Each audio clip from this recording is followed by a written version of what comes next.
તો પહેલો દાખલો છે કે જેટલો વ્યાજનો દર છે એટલે કે આર તેટલી જ મુદત છે એટલે કે આર બરાબર એન એટલે કે નંબર ઓફ યર સમયગાળો જેટલો સમય છે એટલો જ વ્યાજનો દર છે. વ્યાજનો દર અને મુદત એ બંને સમય છે, એ બંને કેટલા છે? સમાન છે. અહીંયા કીધેલું છે જેટલો વ્યાજનો દર છે તેટલી જ મુદત માટે કોઈ રકમ સાદા વ્યાજે મૂકવાથી રકમના 9/25 જેટલું વ્યાજ મળે છે. તો વ્યાજનો દર આપણે શોધવાનો છે. તો હવે ધ્યાનપૂર્વક જોઈએ તો આપણે ગમે ત્યારે આપણે જોયેલું છે કે ગમે ત્યારે કોઈ પણ જગ્યાએ આપણને ટકાવારી દેખાઈ જાય અથવા આવું ફ્રેક્શન દેખાઈ જાય તો આપણે ડાયરેક્ટ એને જ ટાર્ગેટ કરવાનું. ગમે આ ટકાવારી દેખાઈ જાય, ફ્રેક્શન દેખાઈ જાય તો એને ટાર્ગેટ કરવાનું. તો શું કહે છે કે સાદા વ્યાજે મૂકવાથી રકમના 9/25 જેટલું વ્યાજ મળે છે. રકમના 9/25 જેટલું આપણે આને ટાર્ગેટ કરીએ. રકમના 9/25 જેટલું વ્યાજ મળે છે. તો આનો મતલબ શું થાય? તો આનો મતલબ એમ થાય કે જો રકમ 9 હશે, જો રકમ 25 હશે ને, રકમ 25 હશે, રકમ કેટલી હશે? 25 હશે. તો વ્યાજ જે છે ને વ્યાજ એ 9 હશે. આવું કઈ રીતે? તો આપણે આવું ચાલો પહેલાં પર્સન્ટેજની અંદર શીખી ગયેલા છીએ કે જે મૂળ રકમ એ નીચેનો છેદ ધારી લઈએ, મૂળ રકમ એ નીચેનો છેદ ધારી લઈએ તો એનો જવાબ જે છે ને એ ઉપરનો અંશ આવતો હોય. તો અહીંયા શું કીધું છે? રકમ આપણે 25 ધારી લેવી તો એનો જવાબ એટલે કે વ્યાજ જે છે એ 9 મળી જાય, અંશ મળી જાય. એ આપણે બહુ પહેલાં સમજી લીધેલા છે. તો પર્સન્ટેજના લેક્ચર જોયેલા હોય એટલે આપણને ખ્યાલ આવી જાય કે આવી રીતે થઈ શકે. તો કે રકમ 25 બની જાય અને વ્યાજ 9 બની જાય. પણ અમુક એમ કે ના અમને આવી નથી ખબર, આવું ન હોય, તો આપણે બીજી રીતે પણ સમજી શકીએ કે રકમના 9/25 જેટલું વ્યાજ મળે. તો આપણે માની લઈએ કે રકમ કેટલી છે? રકમ આપણે છેદ માની લઈએ. રકમ કેટલી છે? 25 છે. તો હવે વ્યાજ કેટલું મળશે? વ્યાજ કેટલું મળશે? તો કે વ્યાજ બરાબર વ્યાજ કેટલું મળશે? વ્યાજ કેટલું મળશે? તો કે રકમના 9/25 જેટલું. તો રકમ કેટલી છે? રકમ આપણે 25 માની લીધી ને, 25 અને એના 9/25 જેટલું. તો એને ગુણ્યા આ 9/25 અને 25 ઉડી જાય તો વ્યાજ બરાબર 9 મળી ગયું. હિસાબ કરીને પણ રકમ મૂકીને પણ જોઈ શકો છો. ફરીથી સમજો કે રકમના, તો રકમ આપણે કેટલી માની લેવી? રકમ માની લેવી કે છેદ માની લેવી 25 છે. તો વ્યાજ કેટલું હોય? તો કે વ્યાજ શું છે? તો કે વ્યાજ તો રકમના 9/25 જેટલું. એટલે આવું કહી શકાય કે રકમના 9/25 જેટલું. તો આપણે બહુ પહેલાં સમજી ગયેલા છીએ. રકમ કેટલી છે? તો કે રકમ તો 25 છે. ના એટલે શું? તો કે ના બરાબર ગુણાકાર. પર્સન્ટેજમાં સમજી ગયા છીએ. ગમે ના આવે તો નાનો મતલબ ગુણાકાર અને 9/25. 25નો છેદ ઉડી જાય તો જવાબ શું મળે? 9. તો વ્યાજ શું આવી જાય? 9. પણ હકીકતમાં રિયલ એક્ઝામમાં આટલી બધી મહેનત ના કરવાની હોય. આપણે શોર્ટકટથી બહુ પહેલાં ચલાવી દીધું છે અંશ અને છેદ ટેકનિકથી કે આપણે છેદને ધારી લઈએ રકમ, તો અંશ જે છે એ હંમેશા અહીંયા જે જવાબ હોય એ હોય. બરાબર? આપણે બે રીતે સાબિત કરી નાખ્યું. તો રકમ એટલે શું? તો કે રકમ એટલે પી એટલે કે પ્રિન્સિપલ અમાઉન્ટ. પ્રિન્સિપલ અમાઉન્ટ કેટલી થઈ ગઈ? 25 થઈ ગઈ. અને ઇન્ટરેસ્ટ વ્યાજ કેટલું થઈ ગયું? તો કે વ્યાજ જે છે એ થઈ ગયું 9. વ્યાજ કેટલું થઈ ગયું? 9 થઈ ગયું. અને અહીંયા જોઈએ વ્યાજનો દર અને મુદ્દત એ તો સમાન જ છે. વ્યાજનો દર અને મુદ્દત સમાન છે. તો આર બરાબર એન છે. આર બરાબર એન છે. તો હવે આપણે શું ગોતવાનું છે? વ્યાજનો દર ગોતવાનો છે. તો સૂત્ર શું છે? તો સૂત્ર છે I બરાબર PRN/100. સાદા વ્યાજનું એક સૌથી મહત્ત્વની બાબત એ છે, સૌથી સહેલી અને સરળ બાબત એ છે, આખા ચેપ્ટરમાં એક જ સૂત્ર. સાદા વ્યાજનું એક સૌથી ઇન્ટરેસ્ટિંગ વસ્તુ શું કે આખા ચેપ્ટરમાં એક જ સૂત્ર, બીજું કોઈ સૂત્ર જ નહીં. પ્રોફિટ ને લોસ ને ઓલું પેલું ને એ બીજામાં જો તો 2 2 3 3 5 5 સૂત્ર હોય. આમાં એવી કોઈ ઝંઝટ જ નહીં. એક જ સૂત્રમાં આખો ખેલ ખતમ. બરાબર? તો હવે I બરાબર PRN/100. તો હવે આપણે બધો હિસાબ કરતા જઈએ, જે વસ્તુ છે એ મૂકતા જઈએ. I બરાબર કેટલા છે? તો I બરાબર 9 છે. P બરાબર કેટલા છે? તો કે P બરાબર 25 છે. R કેટલા છે? તો કે R જ તો ગોતવાનો છે. R જે છે એ ગોતવાનો છે. વ્યાજનો દર ગોતવાનો છે. N બરાબર કેટલા છે? તો કે N બરાબર R મૂકી શકીએ. N બરાબર R મૂકી શકીએ. બંને સરખું જ છે ને? બંને સરખું જ છે એટલે આપણે અહીંયા R મૂકી દઈએ. બે સરખું છે એટલે. અને છેદમાં શું મૂકી દઈએ? 100. બરાબર? તો અહીંયા 25 ચોક 100 થાય. અને આ 4 જે છે એ બરાબરની આ બાજુ આવી જાય તો 9 વારે ગુણાકારમાં આવી જાય. અને અહીંયા R ગુણ્યા R એટલે કેટલો થઈ જાય? તો કે R² થઈ જાય. આવું થઈ શકે 9 ગુણ્યા 4 ઓલી બાજુ છે તારી, અને R ગુણ્યા R આવું બની શકે. તો અહીંયા શું થાય? 9 ચોક 36 થાય. અને R ગુણ્યા R જ્યારે કરીએ તો એને આપણે Rનો વર્ગ કહેવાય. શું કહેવાય? Rનો વર્ગ કહેવાય. R ગુણ્યા R એટલે શું થાય? 9નો R ગુણ્યા R એટલે શું થાય? તો કે Rનો વર્ગ થાય. તો R વર્ગ બરાબર 36 આવું આપણને મળે. R વર્ગ બરાબર 36 મળે. તો હવે R ગોતો હોય ને તો આ બાજુ વર્ગ છે તો અહીંયા વર્ગમૂળ કાઢવું પડે. 36નું જે છે શું કરવું પડે? વર્ગમૂળ કાઢવું પડે. ચલો આને આપણે આવી રીતે સમજીએ. R વર્ગ બરાબર 36. તો હવે અહીંયા વર્ગને દૂર કરવો છે તો શું કરવું પડે? તો કે વર્ગને દૂર કરવા માટે અહીંયા વર્ગમૂળ લગાવવું પડે. કેમ? કારણ કે વર્ગ અને વર્ગમૂળ ઉડી જાય. વર્ગ અને વર્ગમૂળ જે છે એ ઉડી જાય. શું કરવું પડે? ફરીથી સમજીએ. અહીંયા વર્ગ છે, અહીંયા વર્ગ, તો આ આખાઈને આવી રીતે ટોપી પહેરાવી પડે, વર્ગમૂળ લગાવવું પડે. કેમ? કારણ કે વર્ગ અને વર્ગમૂળ ઉડી જાય એટલે તો એ વર્ગ દૂર થઈ જાય. તો શું કરવું? ઇન શોર્ટ શું કરવું પડે? અહીંયા આ વર્ગમૂળની ટોપી પહેરાવી પડે. તો અહીંયા વર્ગમૂળની ટોપી પહેરાવીએ તો અહીંયા પણ પહેરાવી પડે. બરાબર? તો અહીંયા પહેરાવી દીધી તો આ વર્ગ અને વર્ગમૂળ નીકળી ગયા. તો અહીંયા આર જ બચ્યા અને વર્ગમૂળમાં 36 બચ્યા. તો 36ને વર્ગમૂળમાંથી બહાર કાઢવો હોય તો શું કરવું પડે? તો કે 36નું વર્ગમૂળ કાઢવું પડે. તો 36નું વર્ગમૂળ એ કઈ રીતે નીકળી શકે? તો આપણે જોઈએ તો 36ને આવી રીતે લખી શકાય 6 × 6.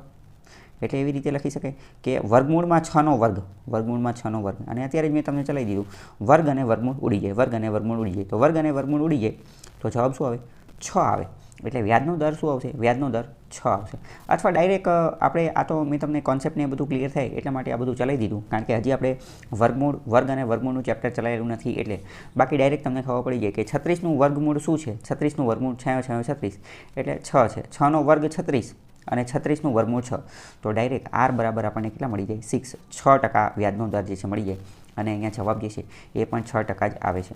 અને આ 6% મૂકી અને તમે તાળો મેળવશો તો તાળો પણ મળી જશે. તો આનો જવાબ એ રીતે 6% આવશે. આગળનો દાખલો પણ એની જેવો જ છે કે જેટલો વ્યાજનો દર છે એટલી જ મુદત છે. એટલે કે આર બરાબર એન. મુદત અને વ્યાજનો દર બંને સમાન છે. આર બરાબર એન. તેટલી રકમે કોઈ રકમ સાદા વ્યાજે મૂકવાથી રકમના ચોથા ભાગ જેટલું વ્યાજ મળે છે. રકમના ચોથા ભાગ જેટલું એટલે કે 1/4 વ્યાજ મળે છે. શું કરે છે? રકમના ચોથા ભાગ જેટલું વ્યાજ મળે છે. તો વ્યાજનો દર ગોતવાનો. તો 1/4 વ્યાજ મળે છે, એકના ચોથા ભાગ જેટલું 1/4. તો આનો મતલબ શું થાય? તો રકમ બરાબર પી. પી કેટલું હશે? એ 4 હશે.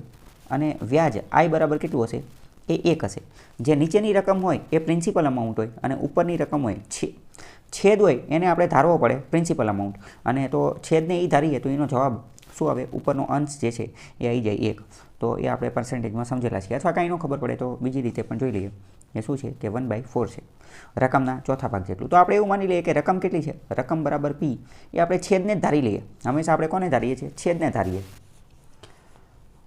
તો રકમ બરાબર પ્રિન્સિપલ અમાઉન્ટ બરાબર 4. તો વ્યાજ કેટલું થાય? તો કે વ્યાજ કેટલું થાય? તો કે વ્યાજ બરાબર રકમનો ચોથો ભાગ. રકમના ચોથો ભાગ એટલે 1/4. તો રકમ કેટલી છે? રકમને તો આપણે 4 થયા. ના બરાબર ગુણાકાર અને આ 1/4 4 ઉડી જાય તો વ્યાજ કેટલું મળે? 1 મળે. એ રીતે પણ સમજી શકો છો. તો પી બરાબર કેટલું થયું? પી બરાબર 4, આઈ બરાબર 1 અને આર બરાબર એન. કેમ આર બરાબર એન? કારણ કે અહીંયા જ કીધું છે ને વ્યાજનો દર છે તેટલી જ મુદત છે. મુદત અને વ્યાજનો દર બંને સમાન છે. તો આર બરાબર એન આવું આપેલું છે. હવે સૂત્ર છે આઈ બરાબર PRN છેદમાં 100. આઈ બરાબર PRN છેદમાં 100. તો બસ હવે બધું મૂકતા જઈએ. આઈ કેટલું છે? તો આઈ બરાબર 1.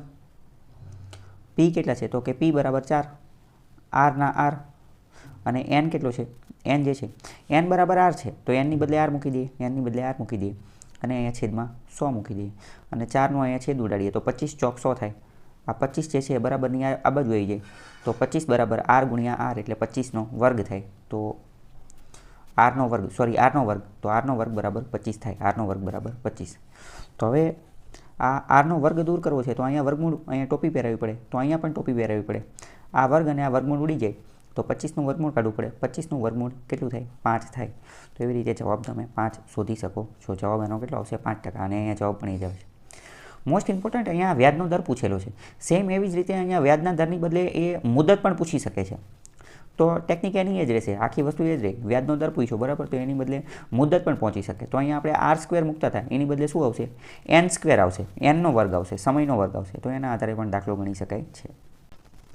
આગળનો દાખલો છે કે કોઈ રકમ 4 વર્ષના અંતે 9/5 ગણી થઈ જાય છે. રકમ કેટલી થઈ જાય છે? 9/5 ગણી થઈ જાય છે. તો વ્યાજનો દર આપણે શોધવાનો છે. અહીંયા આપણને n બરાબર સમયગાળો આપી દીધો છે 4 years, 4 વર્ષ જે છે આપેલો છે. તો રકમ કેટલી થઈ જાય છે? રકમ 9/5 ગણી થઈ જાય છે. તો આપણે આને ટાર્ગેટ કરીએ 9/5 ગણી. 9/5 ગણી થઈ જાય છે. તો માની લો કે એ રકમ 5 હશે. એ રકમ જો 5 હશે તો 5માંથી કેટલી બની જતી હશે? તો કે 5માંથી 9 બની જતી હશે. તમને એવું લાગે એવું કઈ રીતે? તો કે 5માંથી 9 બની જતી હશે. કેમ? કારણ કે આપણે અહીંયા જે છેદ હોય, છેદ કેટલો છે? 5, એને ધારીએ તો એનો જે જવાબ આવતો હોય એ અંશ આવે તો અંશ કેટલો છે 9, છેદ 5 છે, છેદને ધારવાનું અને એનો અંશ શું છે 9 છે, તો એ રીતે બનતું હોય. અથવા ના સમજમાં આવે તો બીજી રીતે સમજી શકીએ કે માની લો કે કોઈ રકમ 4 વર્ષના અંતે 5 ગણી થઈ જાય છે, તો રકમ આપણે કેટલી ધારી લઈએ, રકમ છેદ ધારી લઈએ 5. તો હવે એટલા ગણી થઈ જાય છે, તો એટલા ગણી એનો મતલબ શું, તો આ રકમ 5 એના 9ના છેદમાં 5 ગણી, તો આ 5 5 ઉડી જાય, તો એ કેટલી બની જાય, 9 બની જાય. ઇન શોર્ટ રકમ શું બની જતી હોય, 5માંથી 9 બની જતી હશે, 5માંથી 9 બની જતી હશે. તો 5માંથી 9 બની જતી હોય તો 5 શું હશે, 5 એ પ્રિન્સિપલ અમાઉન્ટ હશે, 5 એ પ્રિન્સિપલ અમાઉન્ટ હશે, એટલે કે મુદ્દલ હશે, મુદ્દલ. અને 9 શું હશે, 9 એ ટોટલ અમાઉન્ટ હશે, એટલે કે વ્યાજ મુદ્દલ હશે, વ્યાજ મુદ્દલ હશે. પી કેટલા હશે, 5 હશે પ્રિન્સિપલ અમાઉન્ટ, અને 9 એ ટોટલ અમાઉન્ટ, કુલ રકમ હશે.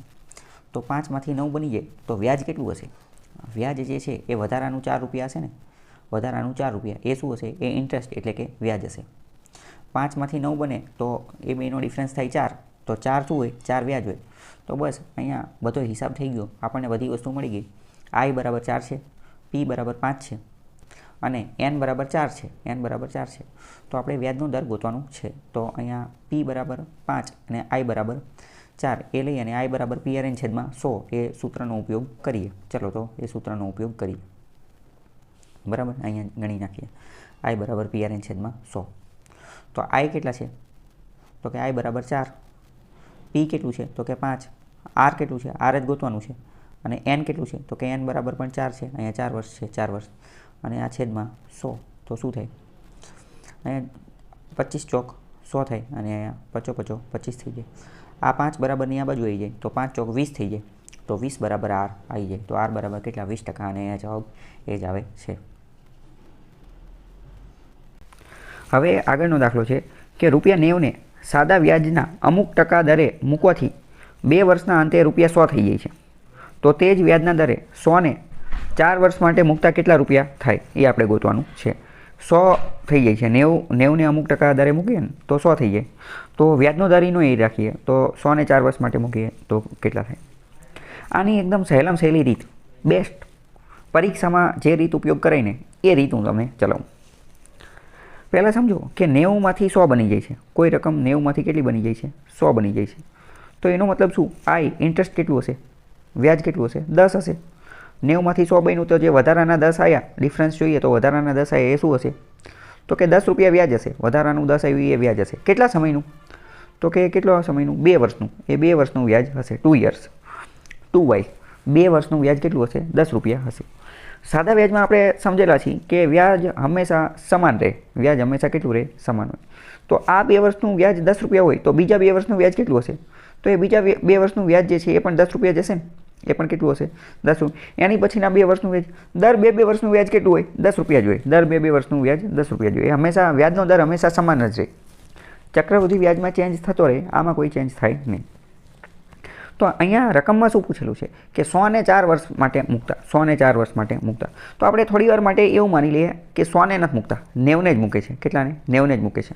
તો 90ને જ 4 વર્ષ માટે મૂક્યા હોત, 4 વર્ષ માટે, તો વ્યાજ કેટલું થાત, તો અહીંયા 10 અને આ 10, 20 રૂપિયા વ્યાજ થાત, કારણ કે આ 2 વર્ષનું વ્યાજ 10 હતું અને આ બીજા 2 વર્ષનું વ્યાજ કેટલું થાત, બીજું 10 થાત.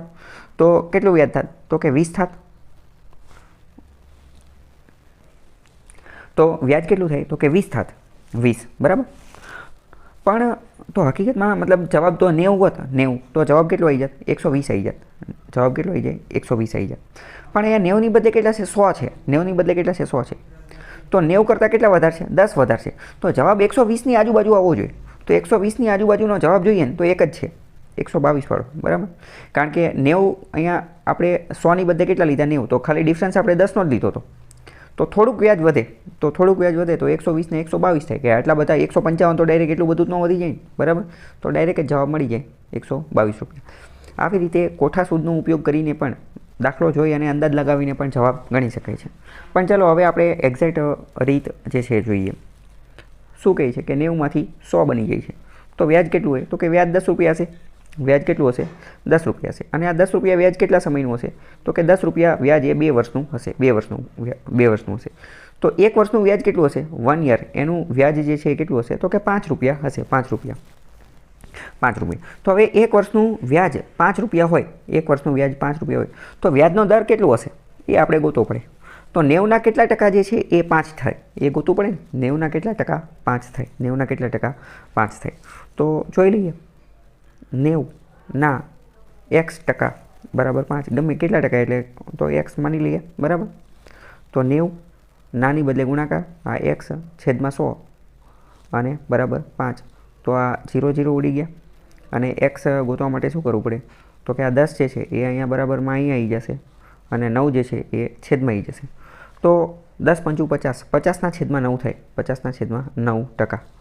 આટલો જવાબ આવે. આનો છેદ ઉડાડી શકાય પણ આપણે આમ નામ રાખીએ 50ના છેદમાં 9%. તો આ દરે 100 ને 4 વર્ષ માટે મૂકવાના છે, 100 ને 4 વર્ષ માટે મૂકવાના છે. તો I બરાબર PRN/100 એ સૂત્ર મૂકીએ. I બરાબર આ P એટલે 100, R એટલે કેટલા હતા તો કે 50ના છેદમાં 9% અને 4 વર્ષ માટે તો આ N અને છેદમાં 100. તો પહેલાં તો આ 100 અને એ ઉડી જશે બરાબર. તો 50 × 4 કેટલા થાય તો કે 50 × 4 200 થાય અને છેદમાં 9. તો કે 200ના છેદમાં 9 એ જવાબ આવે, 200ના છેદમાં 9. તો ચલો 200/9 એનો હિસાબ કરીએ તો શું આવે 9 × 9 અને 9 × 18